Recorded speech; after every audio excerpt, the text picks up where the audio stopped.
police force, one of the 7 strategic pillars, and this has come into focus quite recently. Well, not quite recently, but as we transit and we assess the various pillars, there is a focus on each pillar during a particular period, and so road safety has been one of that. We try to basically utilize technology to improve traffic management. We recognize that the country as a whole, in terms of the number of registered vehicles, I think presently in both St. Kitts and Nevis it's a total of about 25,000 vehicles, and we know that there is always, from time to time, where we have addition to that number in relation to vehicles. And so it means, therefore, that the management of the traffic, the efficiency of the traffic flow, has to very much become into focus. So the objective of the traffic department is really to direct the traffic management enforcement of the traffic laws and public education. We also ensure that the road signs and the markings are where they are supposed to be. And also a significant part of that, recognizing that there are going to be lawbreakers, there are going to be persons who are insistent and not complying with the rules of the road. Under the Vehicles and Road Traffic Act, there is a regulation of different varying sections that speaks to rules of the road that drivers should adhere to. Like, for example, you should not overtake around a corner. You should not overtake unless you have sufficient clear of sight ahead of you, and you should not cross from one road into the other road until that you are sufficiently, in other words, you don't create an obstruction to the free flow of traffic. And so these are all rules that we are supposed to be adhering to. One of a rule of thumb when there is a traffic accident that investigators applies is that what did the driver supposed to do that the driver did not do, or what the driver did that he should not have done. And so this fundamental principle is really the basis of the rules of the road. And so this is part of the objective of the traffic, where we enforce the laws, and persons who are found to be in breach, then they are prosecuted as necessary.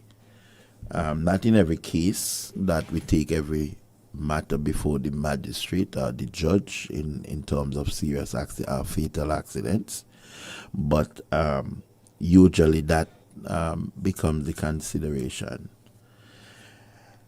As part of that enforcement, technological enhancement is a very, very, very significant part.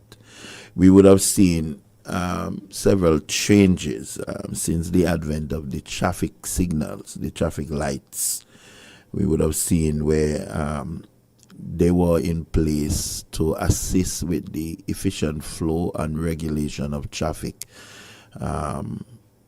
equally as between pedestrians and the other motorists. And so as an improvement in that, we have implemented what we call a vehicle registration system. This is very one of the platforms that we use at the traffic department. And Ronnie, if there is any caller, anybody who want to engage, I can call in while I continue. The vehicle registration system is a very helpful tool that we use at the traffic department. This has become so useful to the point that it unifies the inland revenue in terms of vehicle licensing, and also for insurance as well. So insurance insurance is shared that platform in relation to with regards to your insurance, and that is even extended to like the rental companies. So visitors who come to the island, instead of they all come to the traffic department, if you go and you rent a vehicle, you can obtain your driver's license, your temporary driver's license, right at that rental company that you choose to rent from. And so that information is input into the system, and then we are able to have proper management in relation to the records of with regards to in the case of driver's license, in the case of vehicle licensing, that is in sync with the inland revenue, and also in the case of inspection. That is how far we have come. So the inspectors, we present the standard as to what should happen. And so if you go to inspect your vehicle before licensing and your vehicle has not met the standard, don't blame the inspectors. Don't argue with the inspectors or pick a fight with the inspectors. They as a condition for them to become a certified, this is the requirement. They have to meet this standard, and so we have that standard. And I want to say that standard is also being approved by the Bureau of Standards here in St. Kitts in relation to our vehicles. A matter of fact, you may not know, but there is also a vehicle, a Bureau of Standard when these vehicles that are imported into St. Kitts, there is another inspection that they would have to go through. So it's not a case where they just dump vehicles off to us. There is a standard that is an international standard that has to go through before they are shipped to St. Kitts in terms of environmental and the other mechanical functions and so on. And so all of these are being harnessed together and being function into one platform in relation of synchronizing all of our data collection and our recording system. We have also advanced now to your temporary driver's license. If you are visiting or you intend to visit, you don't have to wait until you come to St. Kitts to obtain your driver's license. You can do that online. You do the registration online, and once you meet the required standard, then you are being given what we call an e-license. So it has to be a code. Once everything you pay and everything, then you have a code, and then if in the event that a police officer wants to check that, they scan the code and all of the information about the person, just as a temporary license. So these are some of the technologies that we have been taking advantage of and been utilizing in relation to our advancement in a traffic department. Then we know that one of our major challenge has been speeding. And that is not just a cliche word. We know that our drivers are, based on study, based on accident data, because 99% of our accident, a contributory cause, is as a result of speeding. And so as a result of that, to complement the physical presence of police officers in places and at certain locations that we think that people like to really disregard the rules of the road with regards to speeding, we we put in place a photo radar system that has been working so far.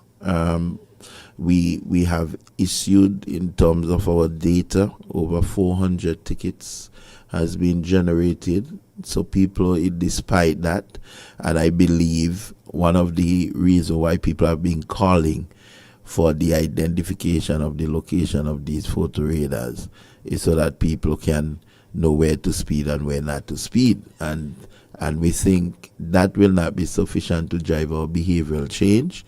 And so our strategy is the element of surprise to drive behavior change. So when you don't know where to expect a camera, we don't just want you to comply where you believe a camera is being placed. We want you to be compliant generally in areas that you know that poses a risk of accident. Yeah, we have a call, Rani? No? But yes. I wanted to jump in. Yes, Rani, feel free. It's important for us to ask some questions at yes. the same time. Mm-hmm.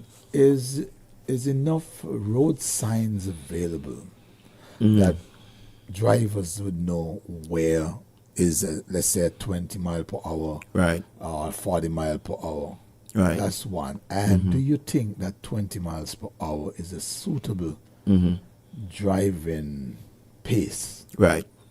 In certain areas, I could understand school areas and right, stuff like that. Right. But I tend to see some 20 miles per hour in areas where it's almost impossible to drive at 20 miles per hour. Even the vehicle traveling without gas would travel faster than 20 miles per hour. And I think these are things we need to revisit, though. Well, I've had some categorization where people say that a donkey walk faster than 20 miles. So, I understand. But on a serious basis, I don't think 20 miles per hour is suitable in a lot of those areas. I've seen them coming into villages that is basically main road villages where like people don't even live on that main road type, where you got kids running around and inside a actual village. You'd be stupid to be driving more than 20 miles per hour. Yeah, anyway, well, the thing about it, right? Let me as you talk about that, to answer you, I have in my hand a copy in relation to the speed limits, right? The Vehicles and Road Traffic Act, Chapter 15.06, specifically to Section 39 of the Act. It has two categories in terms of the maximum speed. It says on a roadway within the limits of towns and baths or in villages. And the other one is on all roads in the state other than those specified in the paragraph. And so we normally apply a rule of thumb that in towns and villages where there is residential area is 20 miles per hour. And where there is it is a non-built up area, it's 40 miles per hour. And I agree with you that to have a strict rule apply as to a 20 mile, the conditions in some areas might not be the same as other areas.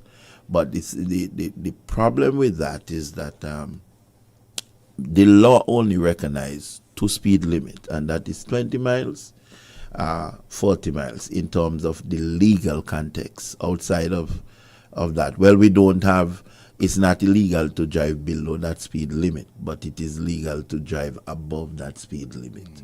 And so it's just a matter of reassessing some of these areas, and because, like, for example, we have come to realization, the first roundabout going towards Silver Reef, that area is 20 miles. And because it is a residential area. And if you look at that area in particularly, and the strip of road driving along towards the Marriott, you would not agree that they are the same condition. Definitely. And so that is why I say I'm agreeing with you. Perhaps in applying the rule, 20 miles might be too slow for that area going from the first roundabout, as opposed to 20 miles driving towards Marriott. Because indeed, that area has to be, you must drive within the limit of 20 miles. A matter of fact, you even have what we call sleeping police across the right. too. Yes. So we have been assessing and these areas, but what we have been saying all the time, Ronnie, is that within the law itself, a discretion is applied of 10 miles, in that driving above any of the speed limit, even by 1 mile, is illegal. But the question is, should a police officer enforce strictly someone driving above that speed limit, whether 40 or 20, if they're just 5 miles over or whatever? And so that's where the discretion is applied. And similarly, you see, that is why, from a deterrent perspective, the law in itself have built in within that once you have driven above that discretionary period above the speed limit, and you have gone past 10 miles above that, you charge you're fined an additional $100. So, for example, if you're driving 40 miles in a 20-mile zone, $100 is added in terms of the basic fine of $250. Now, you can be fined the $250 if you drive 25 miles, if you drive 30 miles. But what we are saying, that a discretion is being exercised in those circumstances, because there might be good reasons for, and the danger and the risk can be, mitigated in terms of that. And so you don't want to take that away from police in terms of the enforcement aspect. And so that is what we have been saying, right? I know that generally persons are not comfortable in saying, well, we left it to the officer if the officer want to give me a ticket or not, if I drive slightly above the speed limit. But it has to be that way, as opposed to say, well, okay, we change the speed limit to 30 miles. We change the speed limit in a 40-mile zone to 50 miles, because the reality is that even though you change the speed limit, people are going to drive fast nonetheless. That's true, but then that driving become excessive. You see, a 20 mile per hour is basically crawling. It doesn't even look good on the highway, the bypass or something like that. You're moving at 20 miles per hour, almost look like something happened. But the 20 miles and the 40 miles is basically international for developing countries. I just returned from Turks and Caicos, and that's the speed. Turks and Caicos has more vehicles than human beings. We have a caller. Yes. Hello, who's that I said? Hi, good morning, gentlemen. Good morning. Yes, first of all, let me thank Officer Mugwaya and his colleagues for, weekly enlightening us about the laws of the road and so on.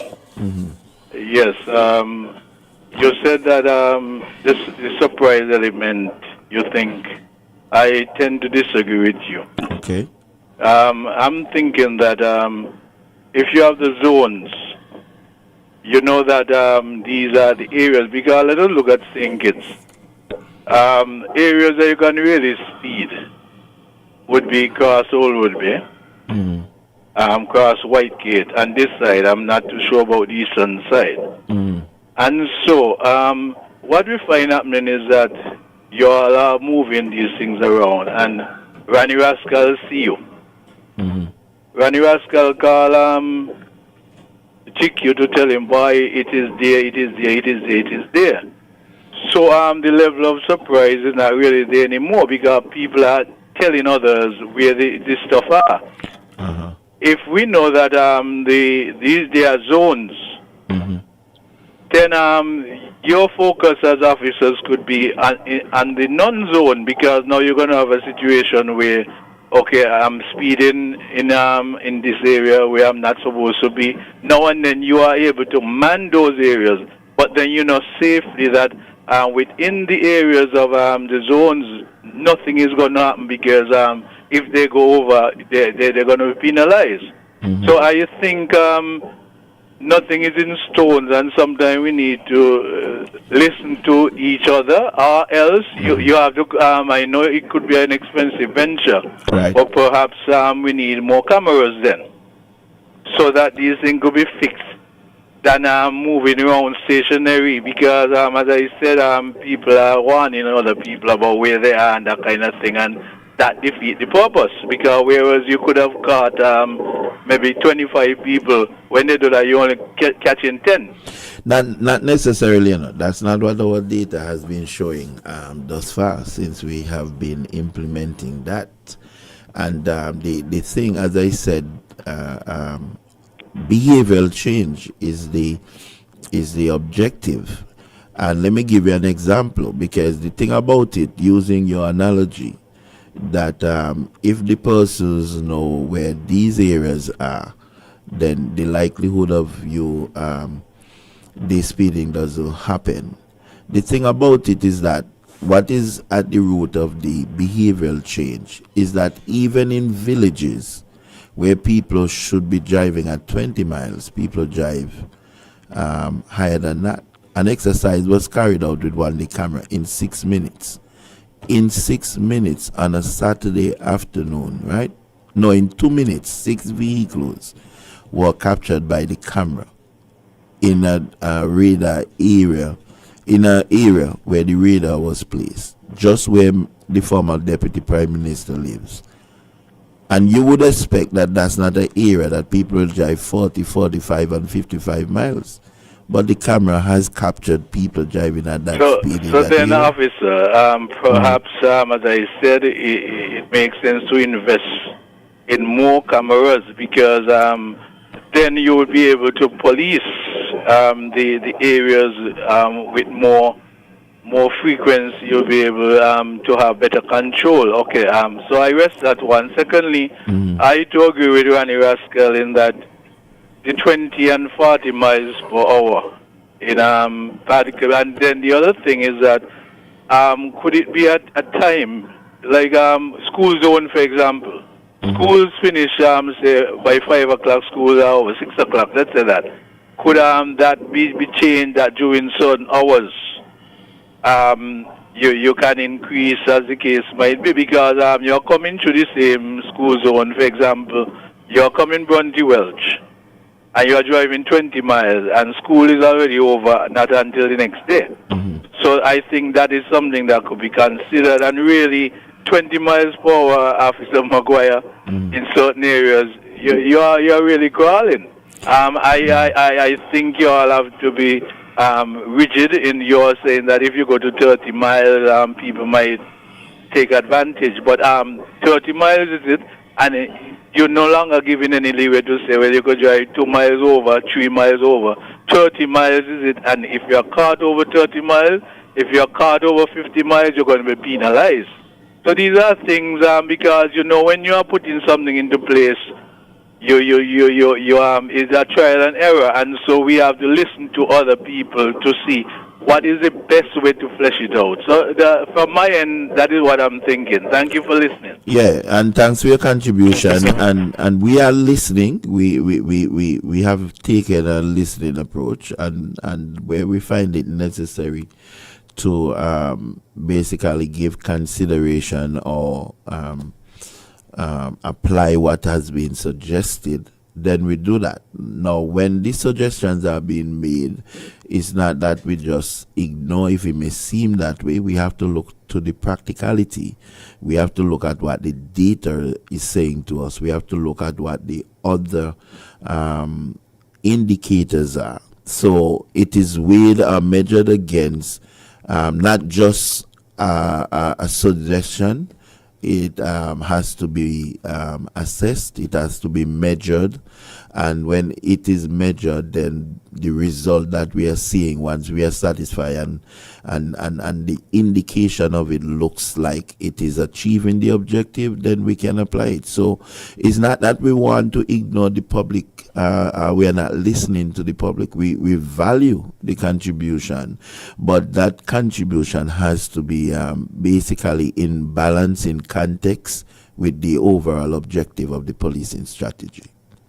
All right. Well, Yeah. so we're looking forward to Yeah.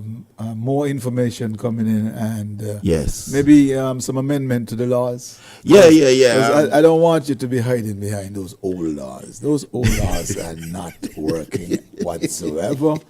The vehicles can't operate under that kind of, that pace for a long time. I mean, your vehicle actually could heat up just driving 20 miles per hour. Right. Yeah. Yeah. And Yeah. so I would really prefer if we take the data, work it out. Mm-hmm. And I think the guy a while ago made a good point by saying, Yes. look, 30 is it, you know how it is. It's not no more 10 again your layaway of 10 or whatever. Because I look at the driving and in those areas, even outside of those areas. And I think 40 miles per hour is a comfortable driving pace. Really, really comfortable driving pace. Well, what might and we had pointed that out. What might be a reasonable pace in certain areas might be high risk in other areas. Yeah, And so that's what I'm is- saying. yes. So those areas now we need to select schools for sure. Well, our hospitals have the main road. So I'm just naming out places Right. that I know internationally would be zones for But these are driving. zones for a reason, Yeah. and it doesn't matter. It's not a matter of timing. For example, the school, yes, you know that during a certain hour of the day, the likelihood of a child running across the road is high than when school is not out. But we have to understand and accept that some of these institutions that we valued, they are embedded in our communities, and so. If we are saying, well, the speed limit for the village, it doesn't matter whether school is in or out. So that. But if you sometimes look that at it happen. on a serious level like that, Yeah. though, almost. I mean, our villages is back to back. Yeah. Our villages are definitely back Yeah, to back. So yeah, it means they're that linked. you're really saying 20 miles per hour around the island. It's just got a Basically- couple spaces. Basically, in it's the between. non-built-up areas and these areas are few and limited. Yes, so So we really got to go back to the drawing board on the 20 miles. right. I think it's a conversation. Nobody's and discourse against that what is we'll happening. continue to I think have. everybody is approve of it. But that 20 is the killer. Yeah. It's really hard. Like I said, I have done my own testing already. I have done my own test. and I it felt mean, strange. I have not driven since the photo radar implemented. I have not driven above 40 miles in a 40-mile zone, and that's the reason it get me to where I'm going relatively That's what I said. fast. 40 miles is not bad. Is acceptable. Yeah, the 20 is the one that is the problem. the 20. Yeah, the 20. Because I think, you got to be really stupid to drive to your village doing more than, 20 and stuff like that. Yeah. Right? So I think that anything like that into a village itself is like, but a lot of those villages basically are on the outskirts or the border of the, what we would call a highway or the main road. Right. Right? And so if you don't have that kind of build up of like kids and these days children don't even play in the yard right now. So a long time you say when you see a ball, look out for the child. Yeah. Well, I just see a ball. Well, that is it. You hardly but see them things. The 20 itself is something I think you guys should revisit. Okay. I think that's what I hear from everybody on the road. Right. The 20 is Me saying okay is not that I'm agreeing that I you're know going to that, happen. I know that, I I'm know just that. saying that I'm listening. But like the gentleman say, the Yeah. data is important coming from the people because we are the one doing it. I'm sure a lot of the officers themselves will be caught on the camera going over 20. Well, the thing The enforcers themselves will be hence, caught. hence that's the reason why I found myself not driving above 40 because I myself don't know where the cameras are. Oh, really? Come on, my God. I do not know. Seriously, Randy, I do not know where the cameras are. So you have people now driving around looking at all the lampposts and they could see it. Yeah, and the thing about it, people say the camera is here and the camera is there. Sometimes it may not be accurate because yes, you may see a camera, but by the time thing it's already moved because the thing about it so is can that, I safely say you're setting traps? No, it because is remember not, this no, is for a deterrent, eh? Yes. Not traps. We don't want it to be traps. No, it is not traps, and I don't know why the majority of citizens are categorizing it. Well, when you start saying you're moving they are not it around speed like traps. that, They are it would not sound speed like traps. traps. No, what happened is that we they are limited, obviously, and like I said, the whole thing is the behavioral change in driving in terms of where persons adapt themselves. So psychologically, whether by customer, whatever means, If to someone- be driving within the speed limit. If someone And has- then once we are satisfied that that has been sufficiently been become that subconsciousness of drivers, then we can probably either limit the amount or even maybe put up some indication, speed ahead or whatever, because we know that the whole thing is reducing the number of accidents. Okay. And so once we get that in the human subconsciousness in relation to driving not recklessly, then we believe we are satisfied that we will achieve the road safety objective. And so that is the whole reason for that. What about the signs now? Right. How are we going to get signs? Because I tend to look for the signs. And Yeah. many a times I don't see it. I remember when you guys did it on the bypass up by the airport, the Kim Collins thing. The sign, I think, was in the middle of the road, almost to the end, where the camera was on the other side. Right. So you would not have even known that. The that was visibility. saying, yes. Well, those are I have myself. Because these are arguments in court. Yeah, I have myself with the maintenance personnel. Move in areas, check out the signs, make sure that they are sufficiently placed. And visible. When people are invisible, when people say, however, that the number of signs, I am wondering if in people's mind, whether or not they're thinking, well, every certain distance you're supposed to see a sign.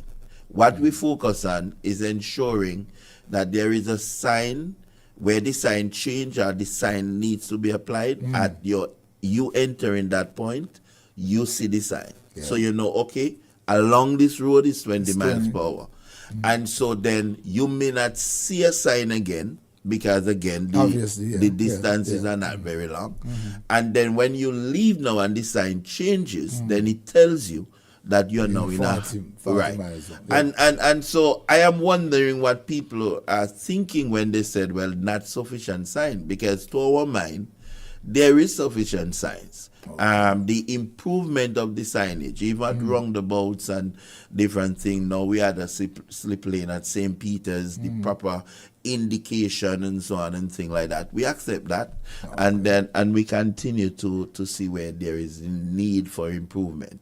A matter of fact, we supposed to go on the road, take the on the road show on the road to really, as part of the education, to help people to understand the proper use of the slip lane and roundabouts as well.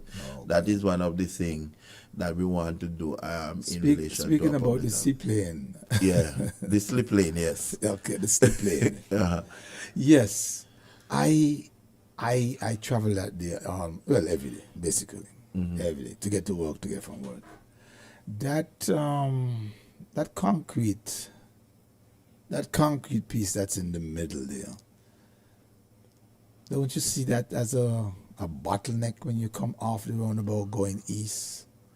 Now we have the new road that they cut, which is vast real estate, and then you have the concrete piece. The evidence is there, the amount of tire marks on it already.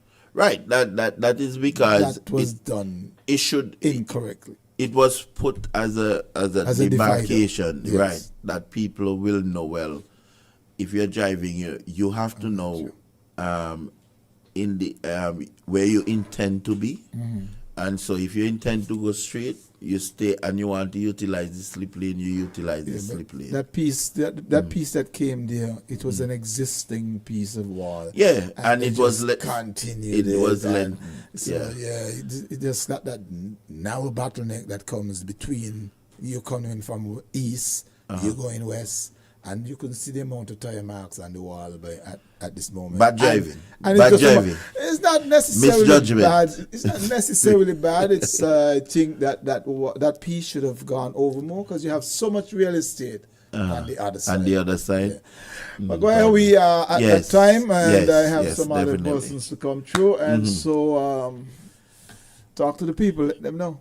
Right. So then we always value the insights of the community. Policing really is you, and we are here to serve, and so you have to tell us how we can better serve you in relation to that. We continue to improve with our engineering and so on, even at roundabouts, making it more efficient. And coming soon, Rani, we are going to utilize radar at the traffic lights. Okay. Yeah. People, that's another thing that we see people are violating a lot. People are not respecting the traffic light. That is true. So when you run the traffic light, your photo will be taken, and then the ticket will generate it just like the photo radar, and that is on the horizon. All right. So we continue to improve, and we are encouraging you to improve with us, because at the end of the day, your safety is my safety. The life you save will be your very own. Yes. Thank you very much. Okay, my brother. Continue doing your job, man. Yes. Okay. All right.